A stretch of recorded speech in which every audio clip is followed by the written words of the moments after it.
একদিন হঠাৎই আমার শ্বশুর মশাই আমাদেরকে বাড়ি থেকে বেরিয়ে যেতে বললেন। আমার তখনও দুপুরের খাওয়া দাওয়া হয়নি। বাবা বললেন, তোদের ঠাকুর কেমন করে তোদের খাওয়ায় দেখব। হ্যাঁ প্রিয় ভক্তগণ, আজকের ভিডিওটিতে জানতে পারবেন কিভাবে পরম দয়াল আমাদের জীবন বদলে দিয়েছেন, আমাদের জীবনের সমস্ত দুঃখ এক ঝটকায় দূর করে দিয়েছেন। জানতে হলে আজকের ভিডিওটি সম্পূর্ণ দেখুন।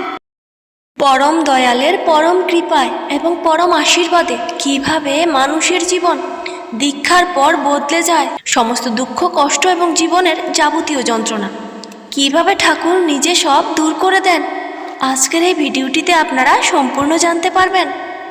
ভক্তগণ, আজকের এই ইষ্ট প্রসঙ্গ আলোচনা করছি আলোচনা পত্রিকা থেকে, লেখক রাসমণি কোলে। জয় গুরু বন্দে পুরুষোত্তম। চলুন ভক্তগণ, আজকের ইষ্ট প্রসঙ্গ শুরু করছি। শ্রী শ্রী পরম দয়ালের রাঙ্গা রাতুল চরণে আমার অসংখ্য কোটি কোটি প্রণাম। ভক্তগণ, শ্রী শ্রী ঠাকুরকে মাথায় নিয়ে চলতে থাকলে আমরা ধীরে ধীরে প্রকৃত হয়ে উঠতে পারি। আমাদের পাওয়ার পথ ধীরে ধীরে সুগম হয়ে ওঠে। চলা বলা এবং করার মধ্য দিয়েই আমরা তার দয়ার পরশ পেতে পারি। তার প্রতি প্রাণ উজাড় করা ভালোবাসায় আমাদের শান্তির পথ সুগম হয়। তিনি আমাদের কাছে তো কিছুই চাননি, চেয়েছেন শুধুমাত্র একটু ভালোবাসা। যারা তাকে একটুখানি ভালোবেসেছেন, তার নির্দেশিত পথে চলার চেষ্টা করেছেন, তারা জীবনে সুখে থাকার পথ খুঁজে পেয়েছেন। ছোটবেলা থেকে বহু সংগ্রাম করে আমার বড় হওয়া। ছোট অবস্থাতেই বাবাকে হারিয়েছি। দাদারা আমাকে বাবার অভাব বুঝতে দেননি। দাদারা বরাবর আমাকে লেখাপড়া চালিয়ে যাওয়ার অনুপ্রেরণা দিতেন। আমার বড়দাদা প্রাথমিক বিদ্যালয়ের শিক্ষক। তখনকার দিনে প্রাথমিক শিক্ষকদের বেতন ছিল যৎসামান্য। তুলনায় পরিবারের সদস্য সংখ্যা ছিল 11 জন। সামান্য ছিটে ফোটা একটুখানি এক ফসলি জমি থাকলেও তখনকার দিনের অনুন্নত কৃষি ব্যবস্থায় আমাদের আয় কম, ব্যয় বেশি। সংসারের অবস্থা নাজেহাল হয়ে উঠেছিল। দারিদ্র্যকে মেনে নিয়ে আমরা জীবনের পথে এগিয়ে যাওয়ার চেষ্টা চালিয়ে যাচ্ছিলাম। বর্তমান দিনে বসে সেই সব দিনের কথা ভাবলে চোখে জল এসে যায়। দাদা কিন্তু কাউকে আশাহত হতে দেননি। তিনি আমাকে সবসময় বলতেন, তুমিও ভালো করে লেখাপড়া শিখে বড় হয়ে অনেক কচি কাচাদের পড়াশোনা শেখাতে পারবে। তাদের শেখাতে গিয়ে অনেক আনন্দ পাবে।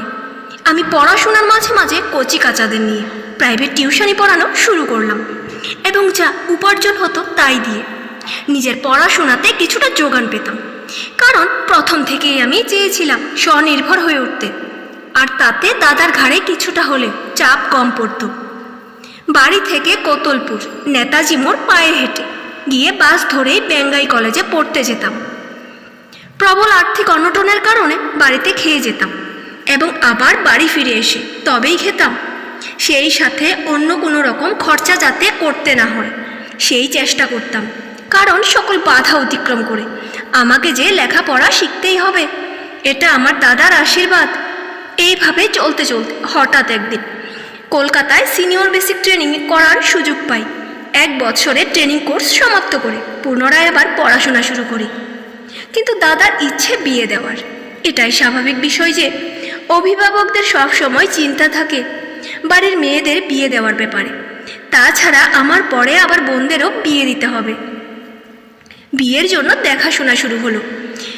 মেয়েদের ক্ষেত্রে এমনটাই হয়ে থাকে যে নিজের পায়ে দাঁড়ানো বা চাকরির আশা করতে করতে বিয়ের সময় হয়ে যায়। যাই হোক, অনেক দেখাশোনার পর 1992 সাল বাঁকুড়া জেলার জয়পুর থানার অন্তর্গত কলাবনী গ্রামে গোপাল কোলের সঙ্গে পরিণয় সূত্রে আবদ্ধ হই। তখনও বাস্তবিকভাবে শ্রী শ্রী ঠাকুরের সঙ্গে যুক্ত হতে পারেনি। তিনি কিন্তু আমাদের অলক্ষ্যে থেকে প্রতি মুহূর্তে যুক্ত থাকেন।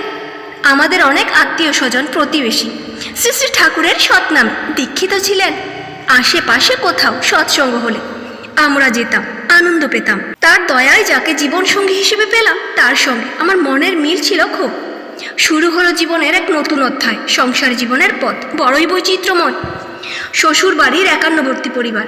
বেশ ভালোই কাটছিল দিনগুলি। নিজেকে বিভিন্ন কাজের মধ্যে ব্যস্ত রাখি। সময় পেলে বিভিন্ন ধর্মগ্রন্থ পড়ি। 1994 সাল ভাদ্র মাসে জন্মাষ্টমীর দিন হঠাৎ শ্রী শ্রী ঠাকুরের সদ্দীক্ষা পেলাম শ্রদ্ধেয় মানিক মুখার্জির মাধ্যমে।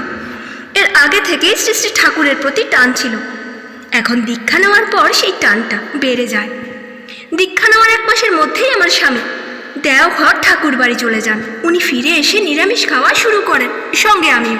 দীক্ষা নেওয়ার সুবাদে ঠাকুরের বহু মানুষ মাঝে মাঝেই আমাদের বাড়িতে আসতেন। আমার স্বামীও ওনাদের সাথে বিভিন্ন স্থানে ঠাকুরের কাছে চলে যেতেন।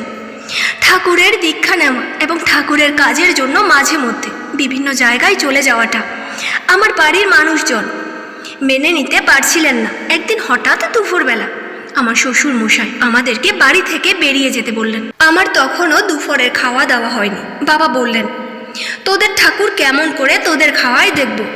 তখন আমার ছোট মেয়ের বয়স 6 মাস। আমার স্বামী কোনো রকম চিন্তা ভাবনা না করে, কিছু না বলে ভাত খাওয়া শেষ না করে উঠে গেলেন। বাড়ি থেকে বেরিয়ে পড়লেন, সাথে 2 মেয়ে সমেত আমিও। বাড়ি থেকে বেরিয়ে যাওয়ার সময় বাবা বললেন, ওই রাস্তার ধারের মাটির ঘরটায় থাকবি, আর 2 বছর পরে ওই ঘরটাও ছাড়তে হবে। দেখব তোদের ঠাকুর কি করে খাওয়ায়। পরম পিতার কি অশেষ দয়া। 2 বছর পূর্ণ হওয়ার আগে 1999 সালের 25শে জুন আমার স্বামী প্রাথমিক বিদ্যালয়ে শিক্ষকতার কাজ পান। এর প্রায় বছর 4 পরে আমিও 2003 সালের ডিসেম্বরে প্রাথমিক বিদ্যালয়ে শিক্ষিকার চাকরি পাই। বাড়ি থেকে 3 কিলোমিটার দূরে আমার স্কুল। সারাদিন বাচ্চাদেরকে নিয়েই চলতে থাকে আমার চাকরি জীবন। সব সময় ঠাকুরের কাছে প্রার্থনা করতাম বাড়ির সকলকেই যেন শ্রী শ্রী ঠাকুরের সদ্দীক্ষা প্রাপ্তি হয়, সবাই যেন ভালো থাকেন। জীবনে ভালোভাবে বাঁচতে গেলে শক্ত ছাদ আর বলিষ্ঠ অভিভাবকের খুবই প্রয়োজন।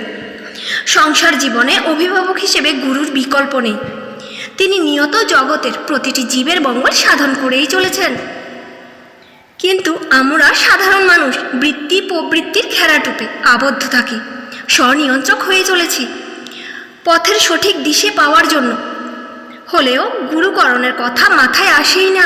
ফলে জীবন কাটতে থাকে বিচ্ছিন্নতা আর বিভ্রান্তির মধ্য দিয়ে। ভালো মন্দের মধ্য দিয়েই চলছিল আমাদের সংসার। হঠাৎ একদিন জলে ডুবে আমার দেওরের 2.5 বছরের ছেলেটা মারা যায়। এতে পরিবারে শোকের ছায়া নেমে আসে।